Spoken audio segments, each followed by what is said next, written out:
Kui Ukraina on oma sõjas Venemaaga midagi tõestanud, siis seda, et ta ründab haavatavaid sihtmärke, ikka ja jälle, kuni Venemaa ei saa enam oma vahendeid kasutada. Praegu on Novorossijsk nii haavatav, kui üldse olla saab. Juba umbes 6 aega tagasi laastava rünnaku ohvriks langenud oluline Musta mere sadam on taas tohutu tulepalli poolt haaratud. Ja lisaks Venemaa probleemidele on üks selle fregattidest viimase Ukraina rünnaku tõttu täielikult puruks rebitud. Alustame sellest fregatist. 6. aprillil teatas Ukraina mehitamata süsteemide vägede juht Robert Brovdi telegrammis Ukraina droonioperaatorite viimasest rünnakust. Jällegi keskendudes Musta mere laevastikule Novorossijski sadamas, kuhu Venemaa on selle laevastiku pärast 4 aastast läbikukkumist tagasi tõmmanud, on Ukraina droonid hävitanud ühe tähtsama sõjalaeva, mis Venemaal veel alles on. Me ei taba paju. Raketid lähevad mööda, droonid tabavad märki, ütles Brovdi poeetiliselt, enne kui ta ekslikult nimetas Ukraina tabatud laeva admiral Grigorovitšiks. Tegelikult see polnud see. Ukraina droonid tabasid tegelikult admiral Makarovit operatsioonis, mis Brovdi sõnul oli esimese mehitamata süsteemide keskuse ja Ukraina julgeolekuteenistuse ehk SBU koostöö tulemus. Veelgi enam, Brovdi avaldas ka, et Ukraina droonide tabatud sõjalaev oli õhutõrjerelvi täis, kuid need relvad ei suutnud täita ainsat ülesannet, milleks nad on loodud. Õhutõrjeraketid lasti välja otse fregati pardalt sihtmärgile lähenemise ajal, kuid see ei takistanud drooni ujuvat kärna ründamast. Ujuvat kärna. See on huvitav viis kirjeldada admiral Makarovi, kuid Ukraina jaoks on see täiesti asjakohane, sest just see sõjalaev on olnud Ukrainale tõsiseks nuhtluseks, isegi pärast seda, kui Musta mere laevastik põgenes Sevastopoli sadamast Novorossijskisse, lootes seal turvalisemale varjupaigale. Nagu Defense Express oma Ukraina viimase rünnaku kajastuses teatab. Admiral Makarov on üks vaid 3 projekti 11356 R-Buraveshnik klassi fregatist, mille Venemaa on ehitanud. See teeb sellest ühe vähestest Musta mere laevastiku sõjalaevadest, mis on võimeline tulistama kaliibertüüpi tiibrakette Ukraina pihta. Neid laastavaid rakette kasutatakse sageli rünnakutes Ukraina linnade ja taristu vastu. Ulatuses kuni 2500 kilomeetrit ehk veidi üle 1550 miili on kaliibril piisavalt pikk tegevusraadius, et tulistada Novorossijskist ja tabada peaaegu ükskõik millist sihtmärki Ukrainas. Kui see kohale jõuab, toimetab rakett kohale 450 kilogrammise ehk umbes 992 naelase lõhkepea.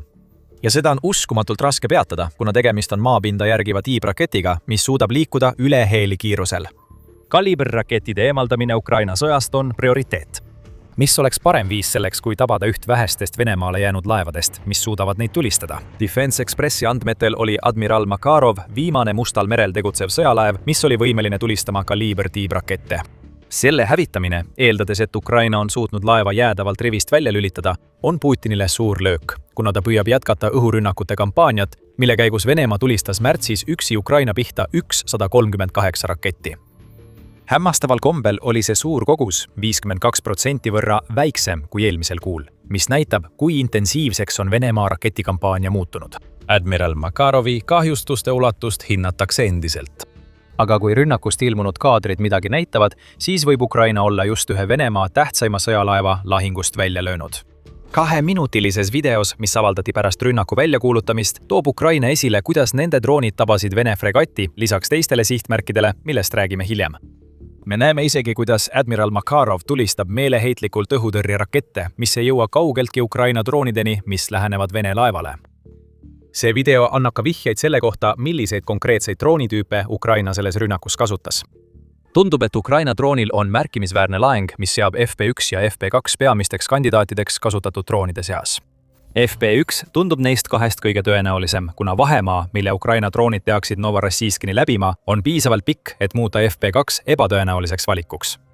Ukraina pole kinnitanud, millist drooni kasutati, kuid kui see oli FP1, siis tähendab see, et Ukraina tabas just Venemaa viimast kaliiberrakettidega varustatud fregati Mustal merel. Drooniga, mis suudab lennata 1600 kilomeetrit ehk 994 miili ja toimetada kohale kuni 120 kilogrammi ehk üle 260 naela kaaluva lõhkepea. See on väga suur tulejõud ja kui seda õigesti sihtida, võib sellest täiesti piisata, et admiral Makarovi rivist välja lüüa. Sõltumata sellest, millist drooni kasutati, näeme siin järjekordset võimsat lööki Venemaa Musta mere laevastiku pihta. Ja olgem ausad, see laevastik polnud niigi eriti heas seisus. Kui Putin alustas oma sissetungi Ukrainasse, pidi Musta mere laevastik olema Venemaa trump. Ukrainal polnud sisuliselt mingit mereväge. mõnest patrull-laevast ja miinitõrjelaevast ei piisanud, et vastu seista raketikandjatele ja teistele sõjalaevadele, mida Venemaa võis kasutusele võtta.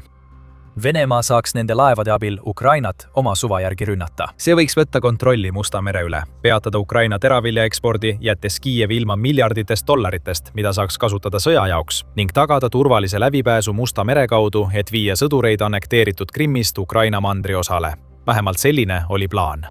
See pole hästi läinud. Üle 4 aasta kestnud sõja järel on Venemaa Musta mere domineerimisest nii kaugel, kui üldse olla saab.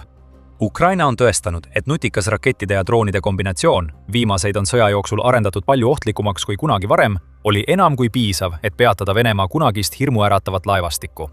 Nüüd, olles Mustal merel ja eriti Novorossijskis lõksus, on see laevastik muutunud kergeteks sihtmärkideks, kes ei saa teha muud kui taganeda ja loota, et Ukraina viimane rünnak neid ei taba.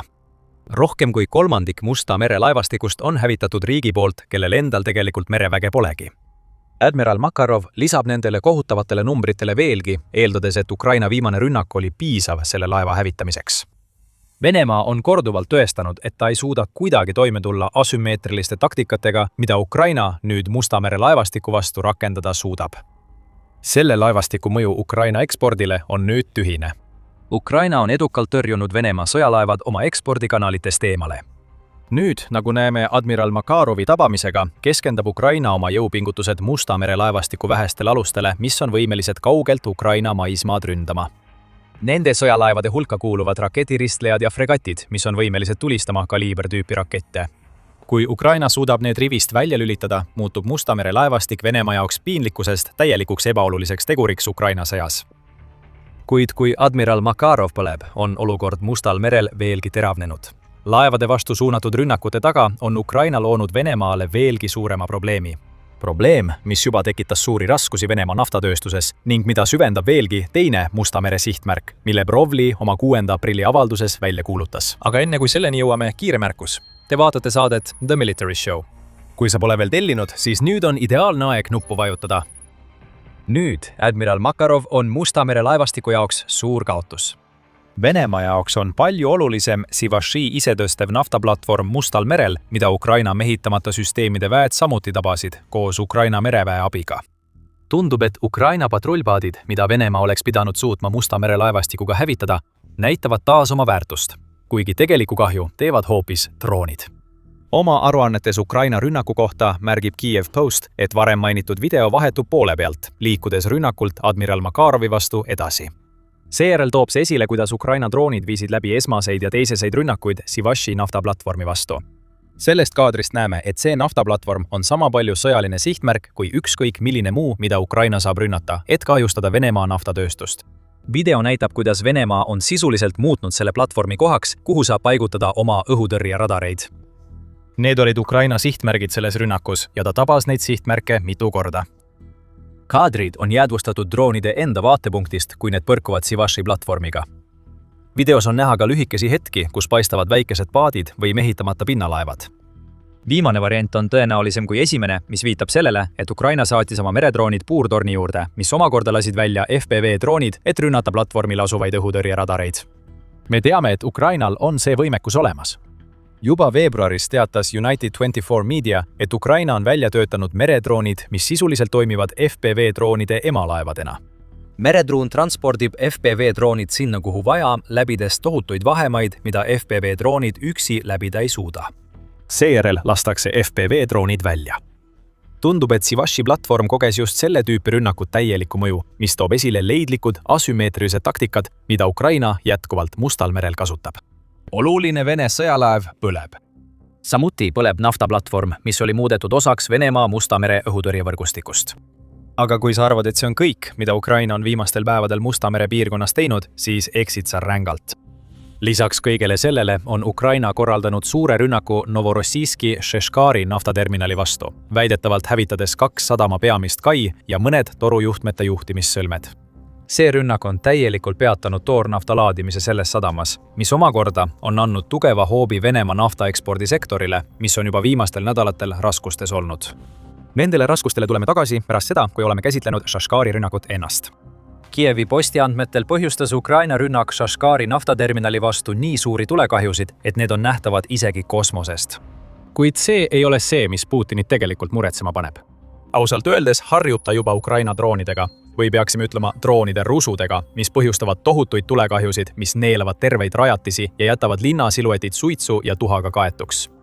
Ei, see, mis Venemaa liidrit tegelikult muretsema paneb, on see, et Ukraina on sihikule võtnud naftaterminali, mis mõnede allikate andmetel käitleb 25–35% Venemaa toornafta ekspordist, sealhulgas Uraalidest, Siberist ja Kasahstanist pärit toornaftat.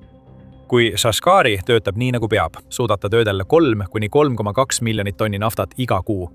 Tõsi, need on rahuaja näitajad, kuid isegi siis, kui Ukraina sõda on kestnud, on Shashkari moodustanud umbes 20% Venemaa kogu toornafta ekspordist, selgitab Kiievi Post. Teisisõnu, see on oluline Venemaa naftakeskus. Ja et näha, kui oluline see on, võime teha kiire arvutuse. Võtame aluseks 3 miljonit tonni toornaftat kuus. Louisiana Mid-Continent Oil and Gas Associationi andmetel vastab 1 tonn välismaist toornaftat 6,99 barrelile. 2 aprillil jõudis Venemaa lipulaevaks oleva Uraali toornafta hind kõrgeima tasemeni, $116,05 barreli kohta. Kui korrutada 3 miljonit tonni 6,99 barreliga, saame 20,97 miljonit barrelit toornaftat, mida Shashkari saab iga kuu töödelda. Kui korrutada see arv $116,05, saame üle $2,4 miljardi kuus. Nii väärtuslik on Shashkari Venemaa jaoks. Ja praegu on see suletud ja põleb, sest Ukraina droonid on andnud otseseid tabamusi naftaterminalile. Need tabamused viidi läbi osana sellest, mis näib olevat kõige ambitsioonikam rünnak, mille Ukraina on seni Novorossijski sadama vastu korraldanud. Kiev Post ütleb, et selles viimases rünnakus osales umbes 50 drooni, mis on ühe sihtmärgi kohta tohutu hulk. See näitab meile, et Ukraina on tõsiselt võtnud Venemaa naftatööstuse ründamist, sest nii suure hulga droonide kasutamine tähendab, et nad tahavad olla kindlad, et vähemalt mõned neist 50-st suudavad Venemaa õhutõrjest läbi murda ja sihtmärgini jõuda. Tuli, mis põleb nii eredalt, et seda on näha isegi kosmosest, on tõendiks, et Ukraina on vähem või 6 kuu jooksul juba 4. korda edukas olnud. Me jõuame selle punkti juurde varsti tagasi, aga kõigepealt, kas sa mäletad, et mainisime, et Venemaal on praegu tõsiseid probleeme nafta ekspordiga? See oli meie väike vihje, et Shashkari rünnak pole sugugi üksikjuhtum. Viimase kuu jooksul on Ukraina korraldanud järjestikku rünnakuid Venemaa naftaeksporditerminalide vastu nii Mustal merel kui ka Läänemerel, mis on nüüdseks selge kampaania Venemaa kõige olulisema rahalise eluliini vastu. Midagi sellist pole me sõja jooksul varem näinud. Ukraina droonid sihtisid suure osa märtsi teisest poolest Primorskit ja Uslugat, mis on Venemaa naftaeksporditerminalid Läänemere piirkonnas. Kokku moodustavad need sadamad 40% Venemaa naftaekspordi võimekusest. Umbes 2 miljonit barrelit päevas ehk umbes 60 miljonit barrelit kuus ei saa enam Läänemere sadamatest lahkuda, kuna need põlevad jätkuvalt ja on vähemalt osaliselt suletud, kuni remonditööd käivad. Ust-Luga tulekahjud on olnud nii suured, et neid oli näha isegi Soomes, teatab Moscow Times. Sama väljaanne teatas ka, et umbes 50 alust olid 25. märtsil Soome lahes ummikus kõik Ukraina rünnakute tõttu. Nii Primorsk kui ka Ust-Luga on sellest ajast alates taas rünnaku alla sattunud.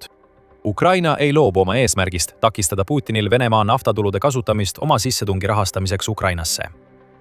TVP Worldi andmetel oli Ukraina järjepidev Venemaa naftarajatiste ründamine juba peaaegu $1 miljardi väärtuses nafta lisatulu Kremlilt ära võtnud, mida oodati pärast Hormuzi väina sulgemist Iraani lähedal. Venemaa oli 29. märtsiks juba kaotanud $970 miljonit tulu. Ukraina ründab endiselt Venemaa Balti ja Musta mere sadamaid, hävitades naftahoidlaid ning sulgedes need sadamad. See on kestnud juba üle kuu aja ja on selge, et rünnakuga Shashkari vastu ei näita Ukraina mingeid aeglustumise märke. Venemaa nafta põleb seni, kuni pole enam midagi müüa. Ja see tähendab miljardeid kaotatud dollareid sõjakassast, mis on üha tühjem, kuna sõda on Venemaale juba nii palju maksma läinud, et Putin on nüüd sunnitud oma sissetungi jätkamiseks oligarhidelt almuseid paluma. See ongi kogu Ukraina naftaterminalide rünnakute mõte. Fregatide hävitamine ja õhutõrjeradarite purustamine on otsesed näited sellest, kuidas Ukraina nõrgestab Venemaa sõjalist jõudu. Kuid just nende terminalide rünnakutega teeb Ukraina tegeliku kahju.